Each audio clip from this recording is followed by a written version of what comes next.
At 68 years old, I'm standing in front of Big Ben. The clock tower rises above me like something from a fairy tale. Can you believe that I still can't? The tour guide handed me my welcome packet and said, "Enjoy your stay in London, Mrs. Rodriguez." I looked up at the famous clock and whispered, "Maria, you actually made it." But how did I get here?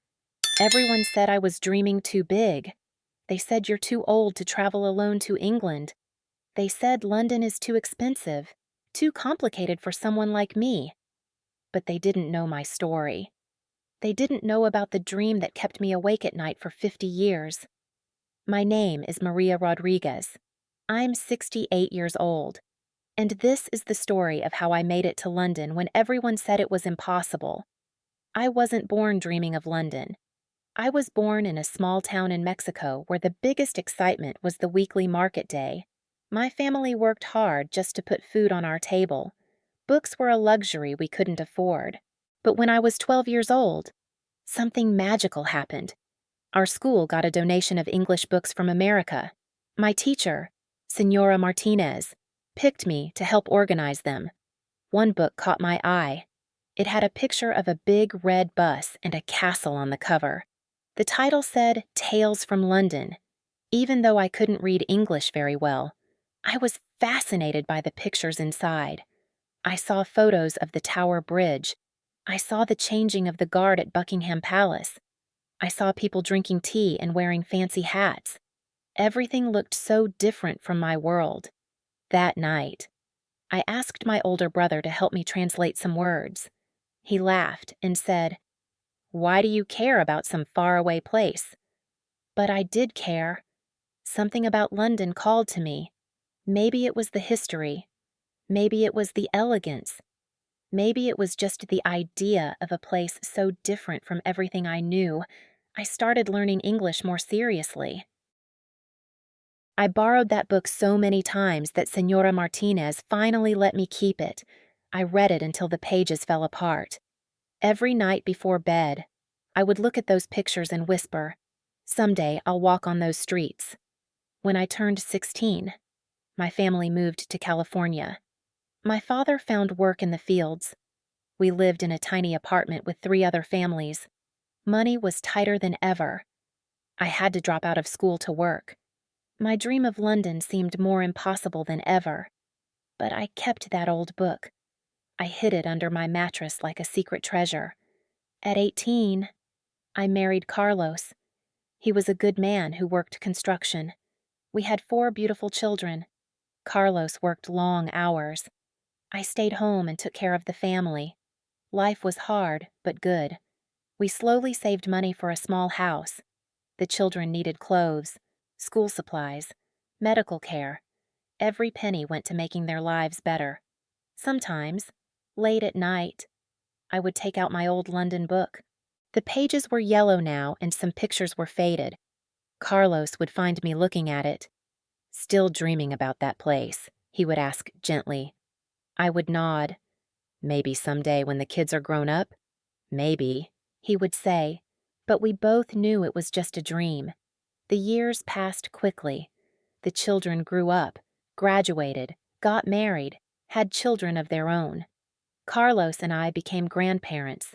We were happy, but we never had extra money for travel.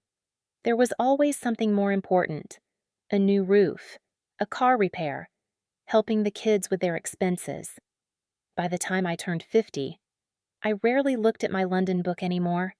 It seemed silly to dream about something so impossible. One day, my daughter found the book while helping me clean. "Mom, what's this old thing?" she asked. I felt embarrassed. "Just an old book from when I was young." She flipped through the pages. "London looks beautiful. Have you ever been there?" "No, mija. That was just a childhood dream." "Ha!" She looked at me with surprise. "I never knew you wanted to travel to London." "Well," I said, taking the book from her hands, "some dreams are too big for people like us." When I turned 60, Carlos had a stroke. It wasn't severe, but it was a warning. Suddenly, We both realized how fragile life could be. During his recovery, we talked about many things. One evening, he found me looking at my London book again. "Maria," he said softly, "how long have you been dreaming about this place?" "Since I was 12, I admitted. "That's 48 years, he said. 48 years of the same dream. I nodded, feeling a little foolish. "What if we tried to make it happen?" he said quietly. I looked at him in shock. "Carlos, we can't afford something like that. We're retired now.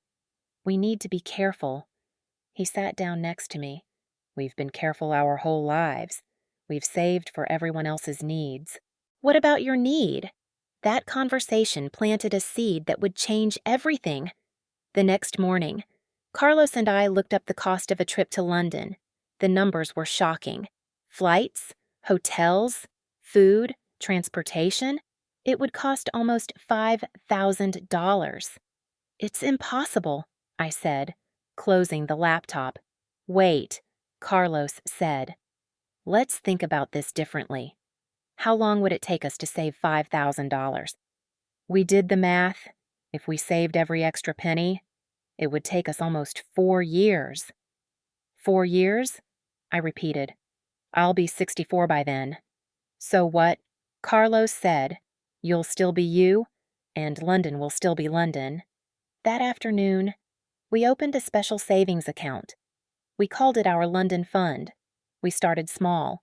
We stopped going to restaurants. We canceled our cable TV. I started making tortillas to sell to neighbors. Carlos began doing small handyman jobs on weekends. Every month, we put whatever we could into the London Fund. Sometimes it was $100. Sometimes it was $30.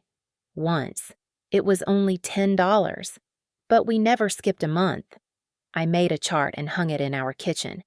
Every time we saved money, I colored in another section. Slowly, the chart began to fill up. Saving money was harder than we expected. Every few months, something would happen. The washing machine broke. Carlos needed dental work. Our granddaughter needed help with college expenses. Each time, we had to take money from our London Fund. Each time, I felt like crying. It seemed like we were taking 2 steps forward and 1 step back. The worst setback came in our second year of saving. I got sick with diabetes and needed expensive medication. The medical bills ate up 8 months of our London savings. Lying in bed that night, I told Carlos, "Maybe this is God's way of telling us to give up." "Or maybe," Carlos said, "this is God's way of testing how much we really want this." He was right. We started saving again. Despite the setbacks, we began to see progress. Our chart was filling up. Our bank account was growing. I started learning more about London. I checked out travel books from the library. I watched documentaries about English history. I even took a basic English conversation class at the community center. Carlos would joke, "You're going to know more about London than the people who live there." But I wanted to be ready. This wasn't just a vacation for me. This was the fulfillment of a lifetime dream. In our 3rd year of saving, something wonderful happened. Our eldest son, Miguel, got a promotion at work. To celebrate, he wanted to give us a gift. "What's something you've always wanted?" he asked. Carlos and I looked at each other. "Well," I said slowly, "we're saving to go to London." Miguel's eyes widened. "Really? How much more do you need?" "About $800, Carlos said. Miguel smiled. "Consider it my gift to you both." I started crying right there in the restaurant. After 3 years of struggle, we finally had enough money for London. Booking the trip felt surreal. I sat at the computer, typing in our information, buying tickets to a place I had only seen in pictures. Flight 286 to London Heathrow. I read aloud from our confirmation email. Carlos squeezed my hand. "Are you ready for this?" I looked at my old book, now held together with tape. "I've been ready for 56 years. The weeks before our departure flew by. I packed and repacked our suitcase a dozen times. I made lists of everything I wanted to see: Big Ben, Buckingham Palace, the Tower Bridge, Westminster Abbey. Our children thought we were crazy to travel so far at our age, but our grandchildren thought we were heroes. "Grandma's going to see the Queen," my youngest granddaughter announced to everyone. "Maybe," I laughed, "if I'm very lucky." The flight to London was the longest of my life. 11 hours of anticipation, excitement, and a little fear. What if London wasn't as beautiful as I had imagined? What if I was disappointed after all these years of dreaming? But when we landed at Heathrow Airport and I saw the signs in English, when I heard the British accents around me, I knew everything would be perfect. Our taxi ride into the city was like a movie. I pressed my face to the window, trying to see everything at once. The double-decker buses, the black cabs, the Georgian architecture. It was all exactly like my pictures, but so much more alive. When we reached our hotel near Hyde Park, I stood on the sidewalk for a full minute, just breathing London air. "How does it feel?" Carlos asked. "Like coming home to a place I've never been," I said. Our first stop the next morning was Big Ben. As we walked across Westminster Bridge, I could see the clock tower getting closer and closer. My heart was beating so fast I thought it might stop. This was the moment I had been dreaming about for 56 years. When we reached Parliament Square, I stood exactly where I had imagined standing all those years ago. Big Ben rose above me, just like in my old book, but so much more magnificent. The bells chimed 11 o'clock.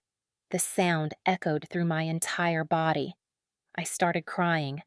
Not sad tears, but tears of pure joy and gratitude. "We made it," I whispered to Carlos. "We actually made it." A kind British gentleman noticed my tears and asked if I was all right. "More than all right," I said, smiling through my tears. "I've been dreaming of being here since I was 12 years old." "Well then," he said with a warm smile, "welcome to London. I hope it's everything you dreamed it would be." "It's more," I said. "It's so much more." We spent 10 magical days in London. We saw everything I had dreamed about and more. We toured Buckingham Palace and watched the changing of the guard. We walked across Tower Bridge at sunset. We had afternoon tea at a fancy hotel, complete with tiny sandwiches and scones. We rode the Underground, visited museums, and walked through Hyde Park. We even took a day trip to Windsor Castle. But the most special moment came on our last day. We were sitting in a small cafe near Covent Garden, watching people walk by. "Maria," Carlos said, "look around you." I looked at the busy street, the historic buildings, the red phone booths. "You're not dreaming anymore," he said. "You're living it." He was right. After 56 years of imagining what London would be like, I was actually there, living and breathing in the city of my dreams. Something interesting happened during our trip. About halfway through, I realized that London was amazing, but it wasn't the most important part of this journey. The most important part was what the journey taught me about myself. I learned that dreams don't have expiration dates. I learned that it's never too late to chase what makes your heart sing. I learned that age doesn't disqualify you from adventure. Most importantly, I learned that the person who could save for 4 years and travel across the world at age 64 was stronger and braver than I had ever imagined. When we returned home, everyone wanted to hear about our trip. Friends, neighbors, people from church. They all asked the same questions. "Wasn't it scary to travel so far?" they asked. Of course it was scary, I told them, but staying home and never trying would have been scarier. My granddaughter came to visit a week after we returned. She found me organizing our London photos. "Grandma," she said, "you look different." How so?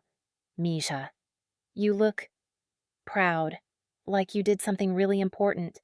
She was absolutely right. I had done something important. I had proven to myself that dreams are worth fighting for, no matter how long it takes. After our London adventure, something beautiful began happening in our community. Other people started chasing dreams they had put aside. Our neighbor, Mrs. Chin, finally took that art class she had talked about for years. Carlos's friend from work, Roberto, learned to play the guitar at age 62. My comadre Rosa started writing the family history she had always wanted to record. It was like our trip to London gave everyone permission to stop making excuses and start making dreams come true. Now, when young people ask me for advice, I tell them, don't wait for the perfect time to chase your dreams. Start now, even if you start small. But I also tell older people, don't think it's too late. Don't think you've missed your chance. Your dreams are still valid. I was 64 when I finally saw Big Ben. Some people might say I waited too long, but I believe I went at exactly the right time. When I was younger, I wouldn't have appreciated London the way I did at 64. I wouldn't have understood how precious those moments were. I wouldn't have been ready for the deeper lessons the journey taught me. Here's what London taught me. Life doesn't slow down when you get older. It changes, but it doesn't end. You don't stop being capable of wonder when your hair turns gray. You don't stop deserving beautiful experiences when you become a grandmother. I spent 56 years dreaming about London. Some people might say those were wasted years, but I don't agree. Those years of dreaming kept hope alive in my heart. They gave me something to work toward. They taught me patience and determination. And when I finally walked down those London streets, every single year of waiting made the experience more meaningful. If you're listening to this story, I want you to think about something. What dream have you been putting off? What have you been telling yourself is too expensive, too difficult, or too late? Maybe your dream isn't London. Maybe it's learning to paint. Maybe it's starting your own business. Maybe it's reconnecting with an old friend. Whatever it is, I want you to know something important. You deserve to chase it. Don't wait for permission. Don't wait for the perfect time. Don't wait until you feel ready, because you'll never feel completely ready. Start today. Start small. Start scared if you have to, but start. You might think that after finally reaching London, I would be satisfied. You might think I would hang up my travel dreams and settle into quiet retirement. But you would be wrong. Carlos and I are already planning our next adventure. We're thinking about Ireland. We want to see the green countryside and hear traditional Celtic music. Our children think we've completely lost our minds. But our grandchildren think we're the coolest grandparents in the world.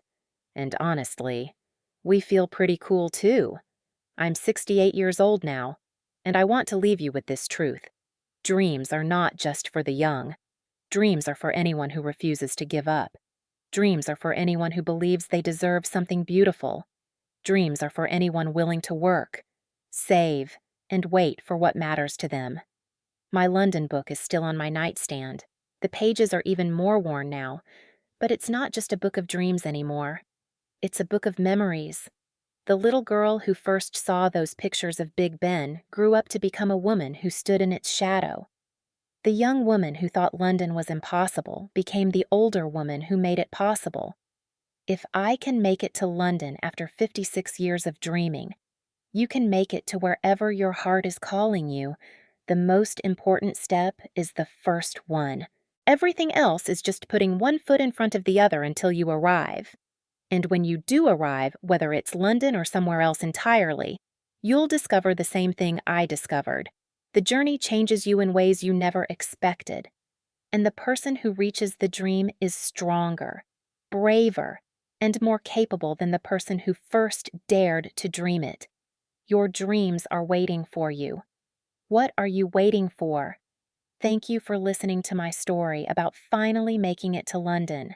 If this story inspired you to chase a dream you've been putting off, Please like this video and subscribe to English Stories with Alex for more real-life stories of courage, determination, and dreams coming true.